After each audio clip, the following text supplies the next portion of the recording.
Homeopathy ایک ایسا لفظ جس کے بارے میں بہت الگ الگ باتیں سننے کو ملتی ہیں۔ کچھ کے لیے یہ علاج کا ایک معتبر طریقہ ہے تو کچھ اسے سیدھا سیدھا ایک سائنسی دھوکہ کہتے ہیں۔ تو آخر سچ کیا ہے؟ آج ہم اسی بحث کی تہہ تک جائیں گے اور دیکھیں گے کہ سائنس، قانون اور صحت عامہ اس بارے میں کیا کہتے ہیں۔ آگے بڑھنے سے پہلے یہ واضح کرنا بہت ضروری ہے کہ یہ سارا تجزیہ انجینئر عبدالرحمن محمود کی تحقیق پر مبنی ہے۔ وہ ایک پرنسپل IT اور سیکیورٹی کنسلٹنٹ ہونے کے ساتھ ساتھ جینیٹکس اور بائیو انجینئرنگ کے ماہر بھی ہیں۔ تو جو بھی معلومات آپ دیکھیں گے وہ مستند ذرائع سے لی گئی ہیں۔ تو ہمارا آج کا ایجنڈا کچھ اس طرح ہے۔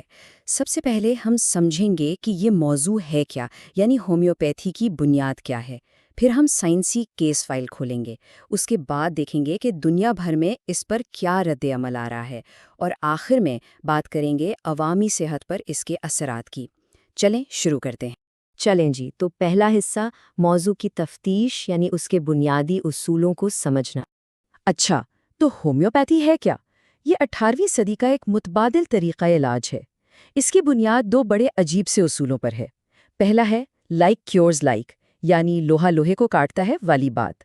خیال یہ ہے کہ جو چیز ایک صحت مند انسان کو بیمار کر سکتی ہے، وہی چیز بہت ہی کم مقدار میں ایک بیمار شخص کو ٹھیک بھی کر سکتی ہے۔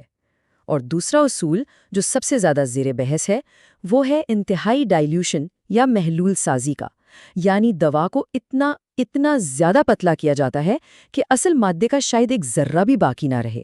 تو یہ تو ہو گئے اس کے بنیادی دعوے، لیکن اصل سوال تو یہ ہے کہ کیا سائنس بھی ان باتوں کو مانتی ہے؟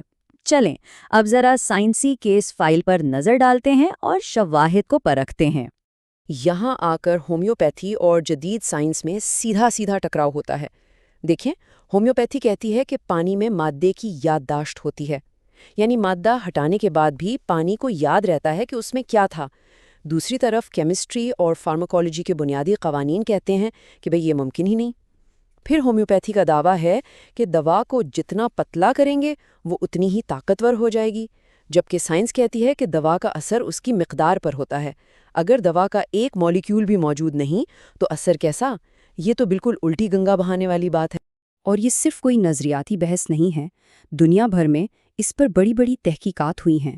مثال کے طور پر آسٹریلیا کی national health and medical research council نے صاف کہا کہ انہیں کسی بھی بیماری کے لیے ہومیوپیتھی کے مؤثر ہونے کا کوئی ثبوت نہیں ملا۔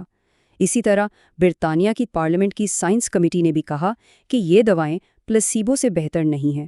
پلاسیبو یعنی وہ میٹھی گولی جو صرف اس لیے اثر کرتی ہے کہ مریض کو اس پر یقین ہوتا ہے۔ سوئٹزرلینڈ میں بھی جب دوبارہ جائزہ لیا گیا تو یہی بات سامنے آئی کہ اس کی افادیت ثابت نہیں ہو سکی۔ اب ذرا اس ڈائلیوشن کو سمجھنے کی کوشش کرتے ہیں۔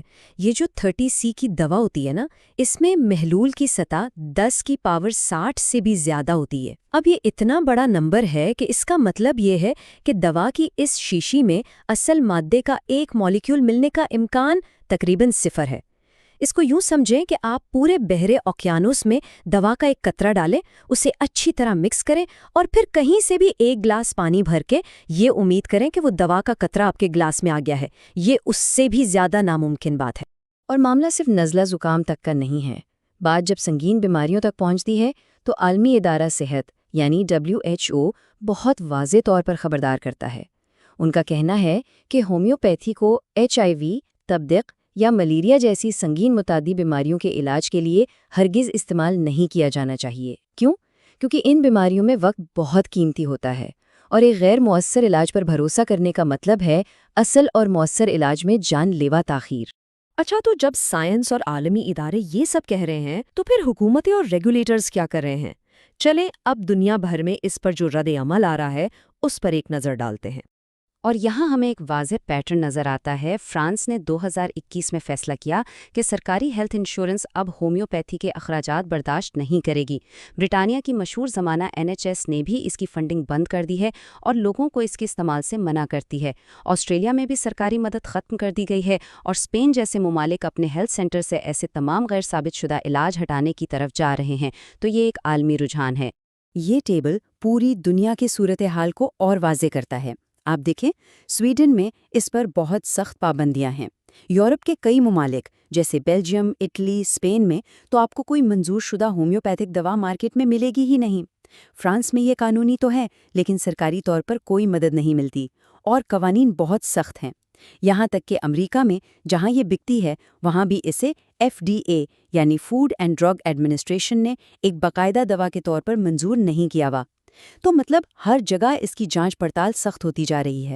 ٹھیک ہے، سائنس کی بات ہو گئی، قانون کی بھی، لیکن ان سب سے بڑھ کر جو سوال ہے وہ یہ ہے کہ اس سب کا عام انسان کی صحت پر کیا اثر پڑتا ہے؟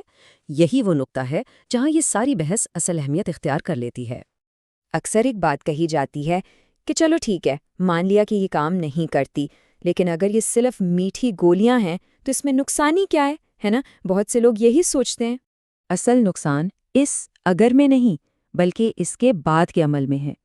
یہ ایک خطرناک سلسلہ ہے۔ سب سے پہلے کیا ہوتا ہے؟ مریض ایک گمراہ کن دعوے پر یقین کر لیتا ہے، پھر وہ ثابت شدہ مؤثر علاج کو یا تو چھوڑ دیتا ہے یا اس میں دیر کر دیتا ہے، اور نتیجہ صحت کی حالت بہتر ہونے کے بجائے مزید بگڑ جاتی ہے۔ یہ وہ وقت کا ضیاع ہے جو کسی سنگین بیماری میں جان لیوا ثابت ہو سکتا ہے۔ اور خطرات صرف یہی نہیں ہیں، کچھ اور بھی اہم باتیں ہیں۔ پہلی بات، کچھ ہومیوپیتھک مصنوعات میں واقعی قابل پیمائش مقدار میں ایسے مادے پائے گئے ہیں جو سائیڈ ایفیکٹس کا سبب بن سکتے ہیں یا دوسری دواؤں کے ساتھ مل کر نقصان پہنچا سکتے ہیں۔ دوسری بات، عوامی فنڈز کا غلط استعمال، یعنی جو پیسہ ثابت شدہ علاج پر لگنا چاہیے وہ ایک غیر مؤثر چیز پر ضائع ہو رہا ہے۔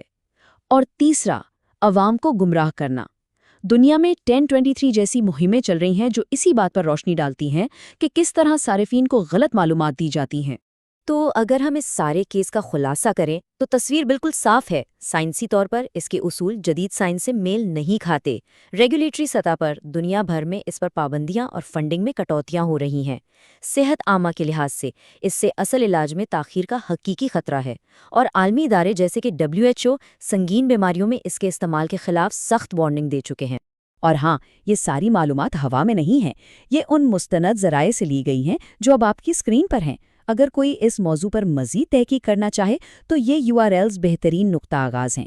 ان میں ورلڈ ہیلتھ آرگنائزیشن سے لے کر مختلف ممالک کے سرکاری صحت کے اداروں کی رپورٹس تک شامل ہیں۔ اور آخر میں ہم آپ کو اس ایک بڑے سوال کے ساتھ چھوڑے جا رہے ہیں۔ صحت کی دیکھ بھال کے معاملے میں ذاتی عقیدے اور عوامی تحفظ کے درمیان لکیر کہاں کھینچی جانی چاہیے؟ کسی کے ذاتی انتخاب کی آزادی کہاں ختم ہوتی ہے اور معاشرے کی مجموعی صحت کی حفاظت کی ذمہ داری کہاں سے شروع ہوتی ہے؟ یہ ایک ایسا سوال ہے جس کا جواب ہم سب کو مل کر سوچنا ہے۔